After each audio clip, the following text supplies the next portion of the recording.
महोदय, आपने मुझे आज मांग संख्या 26 चिकित्सा एवं लोक स्वास्थ्य और सफाई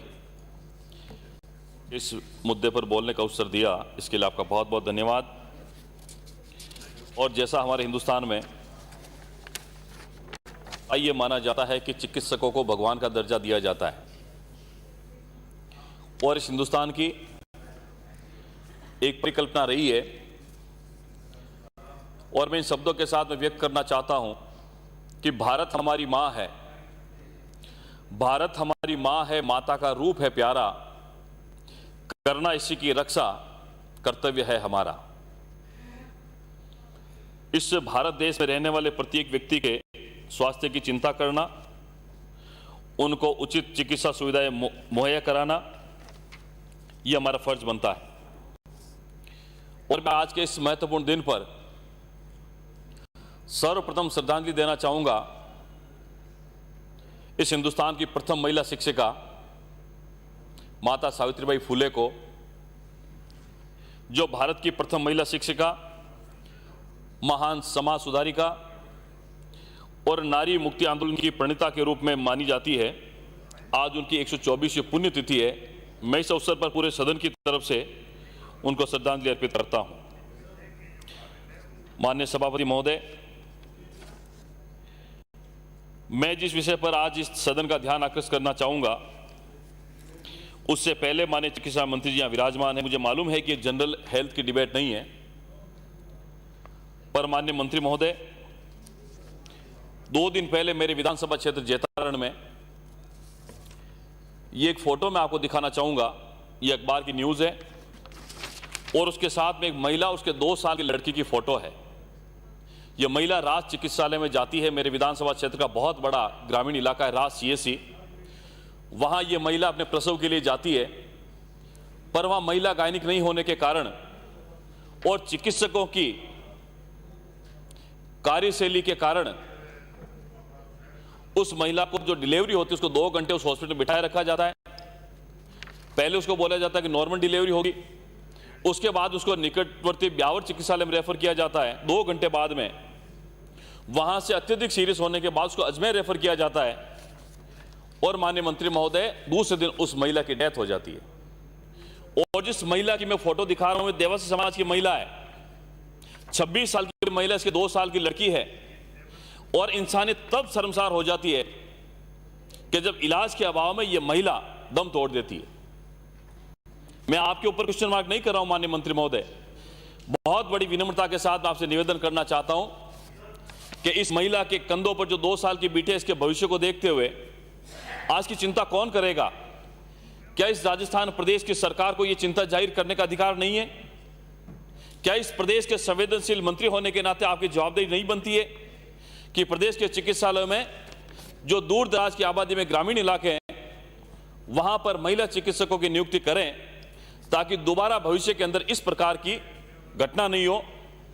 और इलाज के अभाव में कोई माता बहन डिलीवरी के अंदर दम नहीं तोड़े। मेरा विशेष निवेदन रहेगा कि मेरे विधानसभा क्षेत्र की जैतारण, निमाज और राज 3 सीएससी है, वहां पर महिला चिकित्सक, बाकी सारे डॉक्टर्स आपने लगाए, आपको बहुत धन्यवाद दूंगा, पर ये 3 जगह है, 3 महिला चिकित्सक लगा दे, आपकी बड़ी मेहरबानी हो जाएगी। मैं इसके अलावा माननीय मंत्री महोदय का ध्यान आकर्षित करना चाहूंगा कि मेरे विधानसभा क्षेत्र जैतारण में नर्सिंग कॉलेज की आवश्यकता है। मेरा आपसे निवेदन रहेगा कि छात्र भी इस साइंस के अंदर बहुत पढ़े लिखे हैं, योग्यता भी रखते हैं, और नर्सिंग कॉलेज की अगर स्वीकृति आपके माध्यम से मिल जाएगी तो इस क्षेत्र के युवाओं के लिए रोजगार के साधन उपलब्ध हो जाएंगे और चिकित्सा के क्षेत्र में बहुत बड़ी उपलब्धि हो जाएगी। और इसके साथ में विधानसभा क्षेत्र जैतारण में एएनएम और जीएनएम के लिए प्रशिक्षण केंद्र के लिए भी मेरा आपसे निवेदन रहेगा कि आप आने वाले समय में जैतारण क्षेत्र के लिए एएनएम और जीएनएम के प्रशिक्षण केंद्र की स्वीकृति भी प्रदान करें। हालांकि अधिकांश जगह पर एएनएम और जीएनएम के पद रिक्त हैं। मेरा आपसे निवेदन रहेगा कि ग्रामीण इलाकों में जहां सब सेंटर है, जहां पीएचसीज हैं, वहां पर एएनएम और जीएनएम की नियुक्ति भी आप लोग प्रदान करें। मेरे जैतारण मुख्यालय पर जो बहुत बड़ा कस्बा, माननीय सभापति महोदय, मेरा जैतारण जो इलाका है उसकी अगर दूरी ए से बी पॉइंट की अगर काउंट की जाए तो लगभग 125 किलोमीटर की दूरी तय होती है, और उसके बीच में किसी प्रकार का कोई चिकित्सा महाविद्यालय नहीं है, कोई नर्सिंग कॉलेज नहीं है, और कोई दूसरे इस प्रकार का बड़ा हॉस्पिटल नहीं है जहां इस प्रकार की व्यवस्था हो जाए, तो मेरा निवेदन रहेगा कि जैतारण मुख्यालय पर चिकित्सा महाविद्यालय की स्वीकृति के बारे में भी आप लोग जरूर विचार विमर्श करें, और उसके साथ में वेटनरी प्रशिक्षण केंद्र की भी आवश्यकता है। मेरा निवेदन रहेगा इस पर भी सहानुभूतिपूर्वक विचार करें। माननीय सभापति महोदय, मैं आपका ध्यान इलेक्ट्रोपैथी की तरफ आकर्षित करना चाहूँगा। कुछ महीनों पहले राजस्थान इलेक्ट्रोपैथिक चिकित्सा परिषद, जिसके अध्यक्ष है डॉक्टर हेमंत सेठिया जी, उनकी अध्यक्षता में एक सेमिनार का आयोजन हुआ, और उस सेमिनार में इस राजस्थान के महामहिम राज्यपाल आदरणीय कलराज मिश्र साहब उपस्थित हुए। उन्होंने एक पुस्तक का विमोचन भी किया, और इस इलेक्ट्रोपैथिक परिषद के कारण कोरोना के अंदर इलेक्ट्रोपैथिक दवाओं की प्रभावशीलता को, जो निःशुल्क दवा वितरण पूरे राजस्थान में इलेक्ट्रोपैथिक परिषद द्वारा किया गया, उसके बारे में उसकी प्रभावशीलता को नकारा नहीं जा सकता।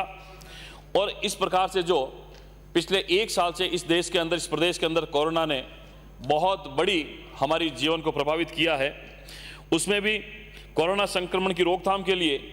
और हमारे इम्यूनिटी पावर को बढ़ाने के लिए जिस प्रकार से इलेक्ट्रोपैथिक दवा ने अवसर किया, उसके लिए भी उनको बहुत बहुत धन्यवाद। और उसके साथ में सबसे महत्वपूर्ण बात है माननीय सभापति महोदय, इलेक्ट्रोपैथिक दवाओं के सेवन से हमारी बॉडी के अंदर किसी प्रकार का कोई साइड इफेक्ट नहीं होता है, यह भी इसकी खासियत है। और चूंकि मैं निवेदन इसलिए करना चाहूँगा कि कुछ दिनों पहले हमारे प्रधानमंत्री मोदी जी ने लाल किले की प्राचीर से ये कहा कि हर भारतीय को एक हेल्थ आईडी दी जाएगी जो स्वास्थ्य खाते की तरह होगी। आपके हर टेस्ट, हर बीमारी का इसमें जिक्र होगा, किस डॉक्टर ने कौन सी दवा दी और इसका डायग्नोसिस क्या था, यह भी पता चलेगा। और उसको ध्यान में रखते हुए माननीय प्रधानमंत्री मोदी जी ने अभी आयुष्मान योजना लागू करी, और मेरा निवेदन यह है माननीय सभापति महोदय, इस आयुष्मान योजना के कारण 5 लाख तक का इलाज इस ग्रामीण आबादी के क्षेत्र की जनता को, जो गरीब है, जो निर्धन है, जो खाद्य सुरक्षा में जुड़े हुए नाम है, उनको मुफ्त में इलाज मिलता है। पर अभी पिछले कुछ महीनों से, 7 या 8 महीनों से खाद्य सुरक्षा में नाम जोड़ने की जो राजस्थान की पोर्टल है वो राजस्थान सरकार की बंद हो गई। और आज चूंकि मैं इसलिए कह रहा हूं कि हिंदुस्तान के अंदर न्याय के अभाव में, जानकारी के अभाव में कोई न्याय से वंचित नहीं रहे, उसके लिए भी कानून बना हुआ है। और ये खाद्य सुरक्षा इतना महत्वपूर्ण मुद्दा है माननीय सभापति महोदय, एक गरीब व्यक्ति जिसको खाद्य सुरक्षा में नाम जोड़ा जाता है, और जो हमारी पिछली वसुंधरा जी की सरकार में, भारतीय जनता पार्टी की प्रदेश सरकार में निःशुल्क दवा योजना जो लागू थी, आज 5 लाख तक का इलाज मुफ्त दिया जाता है। लेकिन खाद्य सुरक्षा में नाम नहीं जुड़ने के कारण जो गरीब लोग हैं गाँव के, वो इस योजना का लाभ उठाने से वंचित रह जाते हैं। मेरा बार बार सरकार से निवेदन रहेगा, हालांकि इस विषय से हटकर हो सकता है, पर चूंकि सदन में ध्यान आकर्षित कराना मैं जरूरी समझता हूं कि खाद्य सुरक्षा में नाम जोड़ने की जो राजस्थान पोर्टल, उसको तुरंत प्रभाव से खुलवाया जाए, ताकि जो गरीब आदमी, एक मेरे क्षेत्र का उदाहरण देना चाहूंगा माननीय सभापति महोदय, बीपीएल परिवार के जो लोग हैं, वो इलाज के लिए, जो गंभीर बीमारियों के इलाज जो इस योजना के अंतर्गत आते हैं, उनको भी इलाज कराना पड़ता है। लेकिन चूंकि कुछ समस्याओं के कारण इस योजना से लाभ नहीं मिल पाता है, 2 मिनट में अपनी बात समाप्त करें, तो वो इलाज के लिए दूसरी जगह जाना पड़ता है मजबूरी में, और वो उस इलाज को करवाने के लिए, अपना कुछ छोटे छोटे बच्चे होते हैं, उनका इलाज कराने के लिए कहीं अहमदाबाद जाते हैं, कहीं दिल्ली जाते हैं, इलाज तो करवा लेते हैं, लेकिन इस योजना में नाम नहीं जुड़ने के कारण लाखों रुपए उनको देने पड़ते हैं, और मजबूरी में वो कर्ज लेकर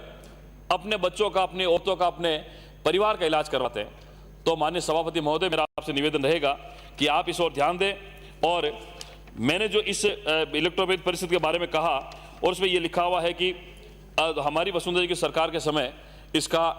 गठन हुआ, और उसके बाद आचार संहिता लगने के कारण ये आपके सरकार की, मैं आपसे निवेदन करना चाहूँगा कि आने वाले समय में आप लोग ये जो इलेक्ट्रोपैथिक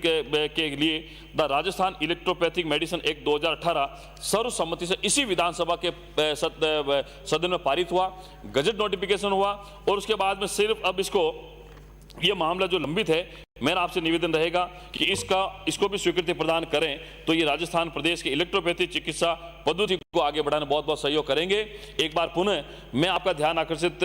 जो मैंने किया उसके ऊपर आप लोग ध्यान करेंगे, और निश्चित रूप से माननीय चिकित्सा मंत्री महोदय इस बीपीएल परिवार की महिला को न्याय दिलाएंगे और यहाँ चिकित्सकों की नियुक्ति करेंगे। आपने बोलने का समय दिया, बहुत बहुत धन्यवाद। जय हिंद।